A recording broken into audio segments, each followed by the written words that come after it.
If, however, you are authentically yourself, which means choose a topic to talk about that you know something about, and choose to talk about something that interests you if you can. Now, if you're in a business where you have to talk about something that doesn't really jazz you, that's okay. This is still going to apply to you. Here's the thing you need to think about. What is it that makes you who you are? What is that? Now, that sounds like, oh, well, God, I have to go to like 6 years of a spiritual retreat to figure that out. No, you don't. You know what jazzes you.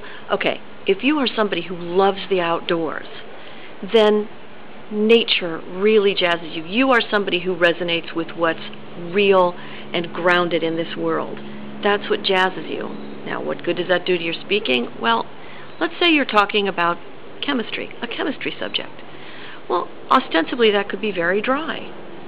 But you're not very dry, are you? No, you're not. You don't have to be if you've been behaving like you're dry, because the fact is that you're a fascinating human being. Just face it, you are. You can find at least one person in your life, I'll bet you, that thinks you're interesting.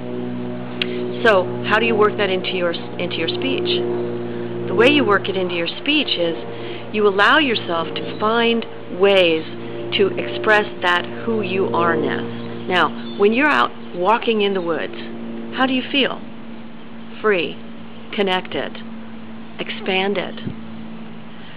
So ask yourself, what can I do in this room with these people, whether I've met them or I've never seen them in my life? What can I do to bring that part of me out? Right? There's a lot to this, I admit it. There's a lot to it because there may be holdbacks within yourself. Oh no, I can't show myself, that's not professional, that's bunk. Or oh no, I can't do that because it might be unsafe. That may be grounded in some past experiences but does not have to be your experience going forward. In any case, let's say I'm talking about something incredibly dry and I really want to express who I am. Well, you know what you can throw in there? You can throw in stories. They do not have to be 20 minutes long. In fact, it's better if they're not. But these can be stories from your own personal life that have nothing to do with the chemistry thing you're talking about or whatever it is you're talking about, and yet they apply to it. Let me give you an example. Let's say I want to talk to you about linguistics, and you have no bloody interest in linguistics. What it is, what it does, you could care, right? But you're stuck in a meeting room with me and you have to listen. What am I going to do? Am I going to sit there and blah, blah, blah, blah at you all day until you just want to pass out, and then I have a room full of sleeping people? As a speaker, this is not going to please me. It's not going to please me about outcome. It's not going to please me in terms of my having any fun, because I won't be having any fun. Most of the fun of being a speaker is connecting with your audience. It's the same with theater acting. It's the same. The thing that makes the connection so much fun is that flow of energy back and forth.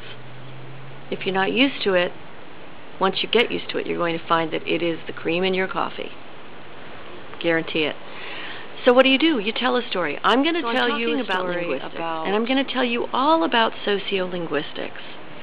And first I'm going to start with some facts about it. I'm going to define it. You're going to go, oh dear Lord, I'm done already.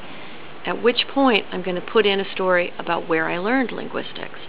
I went to the University of North Carolina, and it was so interesting because not only did I learn about sociolinguistics, which has to do with how language relates to how we communicate, which given stuff like Facebook and Twitter, that's changing. That's a kind of sociolinguistics.